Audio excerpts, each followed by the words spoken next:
प्रेम की भावना एक बहुत ही पवित्र भावना होती है जिसमें मैं से पहले किसी और व्यक्ति का ख्याल आता है।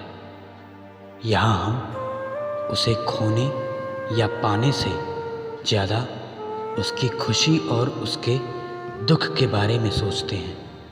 हम उसको आज़ाद कर देते हैं अपनी खुशियाँ चुनने के लिए। हम सदैव उसके साथ रहते हैं, चाहे उसके पास रहें या ना रहें। स्वामी विवेकानंद जी ने कहा है कि प्रेम विस्तार है, स्वार्थ संकुचन है।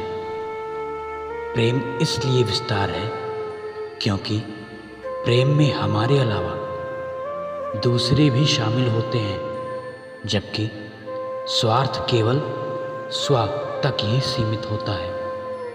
स्वार्थ तालाब के पानी का द्योतक है, जिसमें पानी का प्रवाह ना होने से वह पीने के लायक नहीं रहता। उसकी शुद्धता में संदेह होता है। इसके विपरीत प्रेम की बहती नदियाँ लेने और देने वाले दोनों की प्यास बुझाती हैं। प्रेम शब्द से चिढ़ना नहीं चाहिए। ये हो सकता है कि तुमने जो प्रेम समझा था वो प्रेम था ही नहीं, उनसे ही तुम जल बैठे हो।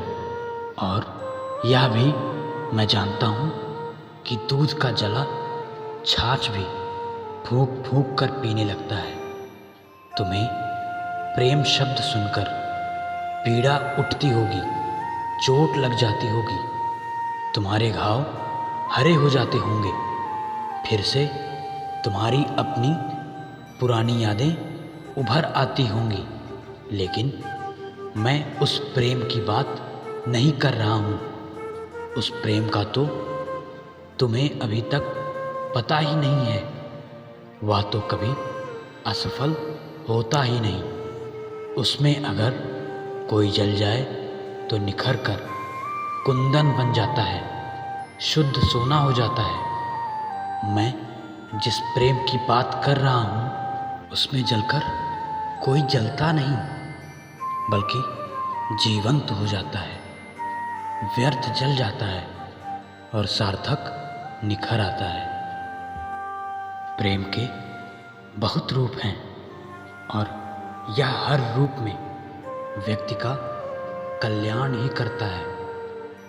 और अगर इसके पथ से व्यक्ति विचलित ना हो, माता पिता तथा गुरुजनों में प्रेम, ममता तथा स्नेह होता है, जो हमें सदैव शिखर पर प्रतिस्थापित करने का प्रयास करता है। प्रेम यदि प्रेयसी या प्रिय से हो जाए तो उसे प्रीति कहते हैं। जब ईश्वर से प्रेम होता है तो उसे भक्ति कहते हैं। और ईश्वर को जब भक्त से प्रेम होता है तो उसे वत्सलता कहते हैं। और प्रेम की भावना में वशीभूत होकर नंगे पैर दौड़ पड़ते हैं भगवान। जब समकक्षों के साथ प्रेम हो जाए तो उसे मित्रता कहते हैं। और अगर यही प्रेम आपके अधीनस्थ आपसे करते हैं तो अनुशासन कहलाता है। प्रेम तो वह है जो हृदय की अनंत गहराई से किया जाता है और जिसमें मैं नहीं, हम की भावना हो। प्रेम तो जिया जाता है, पाया नहीं जाता है। सिर्फ पाने के लिए प्रेम किया जाए तो वह व्यापार होता है। प्रेम ईश्वर है। जब तक इसमें आसक्ति और स्वार्थ ना मिलाया जाए।